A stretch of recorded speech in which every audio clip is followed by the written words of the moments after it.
going back to our current hour in which we are talking about national pride and the whole spirit of patriotism that both of us find negligent at present. But in terms of the subject we were just ended at the end of the last segment, what I call the difficulty of really seeing any emphasis on nationalism, promoting national pride in the particular areas. I mean, I see some of it in the area of sports that's been pushed and pushed very hard. And to a limited extent in culture, there seems to be a renewal of an emphasis on culture, although I think we need a debate about what culture really means, because culture must be much more than Junkanoo. That's right. But that aside, I think there seems to be some push to make movement in those two areas. But in terms of the areas that impact or have direct impact on how people think and the meaning and purpose that people find in life, in those areas, it's difficult to find an area that is really receiving the kind of attention that we need if we're going to build national pride. I mean, why can't we take the steps necessary to build pride in education, which has to be something of tremendous importance, and to see it as a national issue. I mean, it cannot be a political issue. No. It has to be a national issue. And we've been talking over all these decades now, all these reports, etc., and we still seem to end up at the same point. We still are the same national average, and we just don't seem to be making any progress now. There must be more than one reason why we have been unable to make this a real national push that we address nationally. And I think there are too many Bahamians who talk about this, but from their own comfort zone. They can talk till the cows come home because they are all right and their family is straight, and so they have no problem talking about it. But what I'm talking about is taking specific action that we can make an improvement to make this a national effort, that it can be said that the Bahamas is really tackling this educational deficit that we have and making an effort to reduce it. Sure. I believe, Your Grace, that there are three issues that need to be addressed honestly if we're going to really develop the country, and if we're going to develop a sense of nationalism and national pride, of which we've been speaking for the last few minutes. First of all, we need to be able to understand where we want to be as a country. Say in the year 2030 or the year 2050, we need to have an idea what is the vision for the Bahamas in the future. I've not heard anybody, any political party or any business leader or anybody, any church leader, anybody speak to as a goal for the next 20 to 30 years, this is what we would like to accomplish in the area of education, for example. And I think that's critical, because as we see the development of the Bahamas, so should our educational system be developed. If we are going to be developing along the lines of being housemaids and working in housekeeping departments of large hotels for the rest of our lives, then we need to be the best housekeepers that we can be and gear our educational system for that. I think we can do far, far better. Not that there's anything wrong with that. I'm not putting it down, but what I'm saying is that if we are going to really determine for ourselves that we want to be a real offshore financial center that meets with all the international best practices, regulatory requirements, then we need to gear up for that. If we want to be a country where tourism is redefined as not so much the mega properties that we've seen in the last two major developments, but as low profile, eco-friendly resorts that are really boutique in nature, then we need to revisit or review our policy toward tourism and say that as part and parcel of this reinvestment or revisiting of this idea, that we're going to ensure that Bahamians are involved. We don't even have a development bank today that makes money available to help people get into business as we did before. So where should there be? Why is there any reason for persons who want to get into business to have any national pride or any sense of realistic sense that they are going to be able to achieve it? Because there's an institution of state out there that helps you. There are no private venture capital funds out there to assist. The government isn't going to really assist.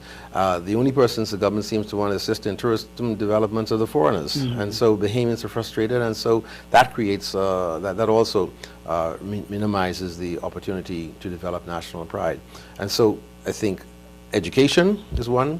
Health. We need to recognize that unless we are healthy people, we're nothing. And so we have to make the commitment, and we have to see the benefits of being a healthy nation. And health doesn't just mean taking measures after the fact. There are prophylactic measures that can be taken well in advance. Health maintenance, taking better care of ourselves as we grow, teaching our kids in the school what's good, good health habits, good lifestyle habits. And preventing them from eating junk food for lunch. Exactly. Those kinds of things.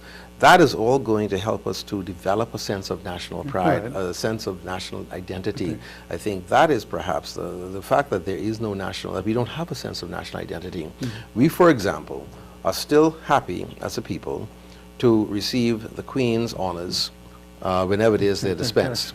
You spoke earlier about Jamaica and the kind of national pride that is clearly obvious, clearly evident in that society. They have their own indigenous honors, the Order of Jamaica. They don't look to the Queen, they don't look to Buckingham to be recognized.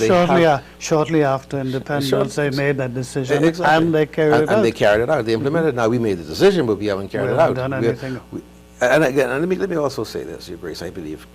Part of the problem that we are experiencing a malaise in this society with respect to national pride is because our politicians often mouth the right thing. They say the right thing. We're going to take pride in culture. We're going to take pride in our national heroes. We're going to take pride in national honors. And they even pass legislation, but they never bring it into force. They never implement it. They never make it real. And so people begin to think, well, no one's really paying much attention to us, so why should we? Maybe that's because we're not important. I think there are many subliminal messages that are being sent.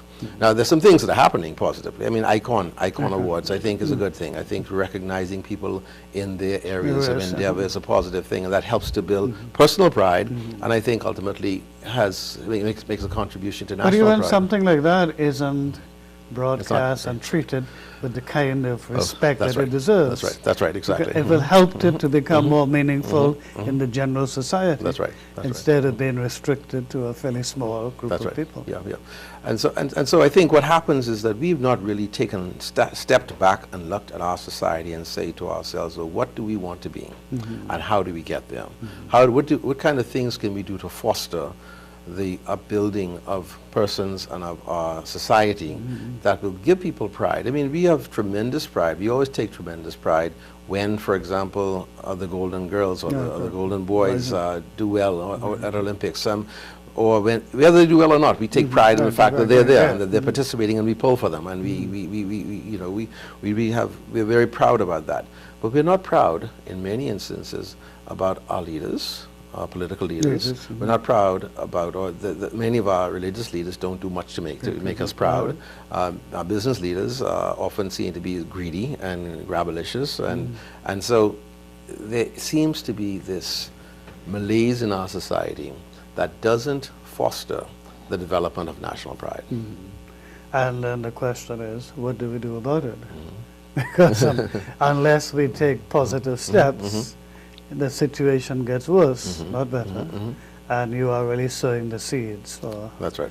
Well, confusion is the smallest word to use. Yes, that's right. There's some stronger words one can use. That's right, yes. But there are people who are just confused. Well, Your Grace, you served on a commission many years ago that addressed the needs of some of our young people. That was shelved.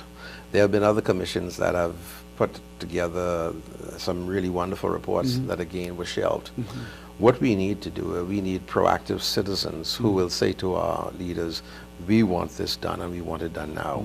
We need these things done. We need to know that going forward, if you're going to bring foreign investors to this country, which we have no problem with, they're going to have to follow in the fashion of the little our friends to the south, Turks and Caicos Islands, where wherever an investor came in, the government said, okay, fine, we have no problem with you being here, but find an investor, find a Turks Islander, and incorporate them into the mix.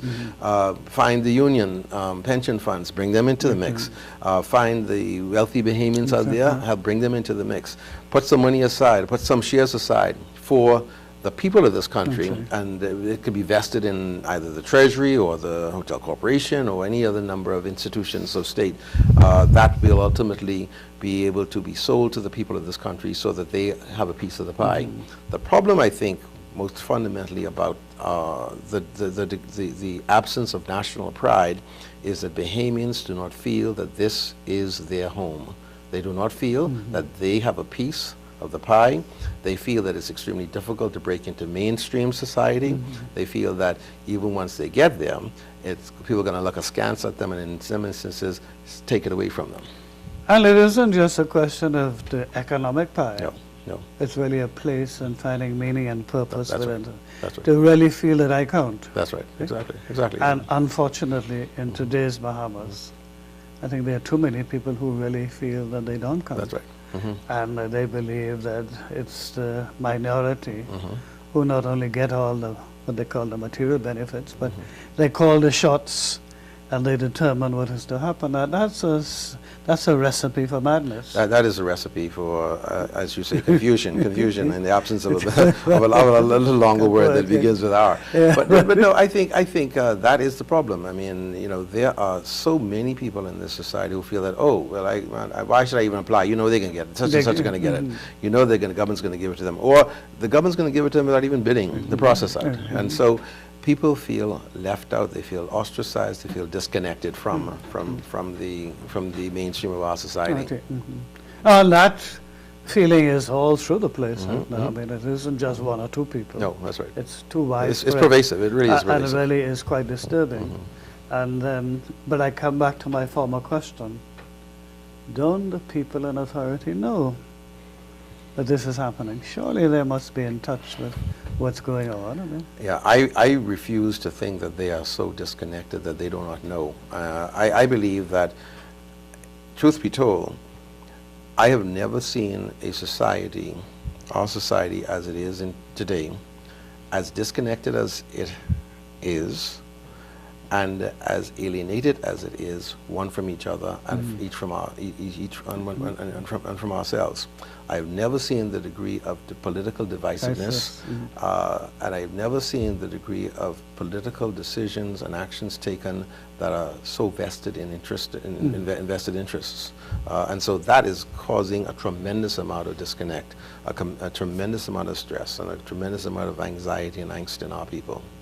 Good. Well, we must take our final break at this point.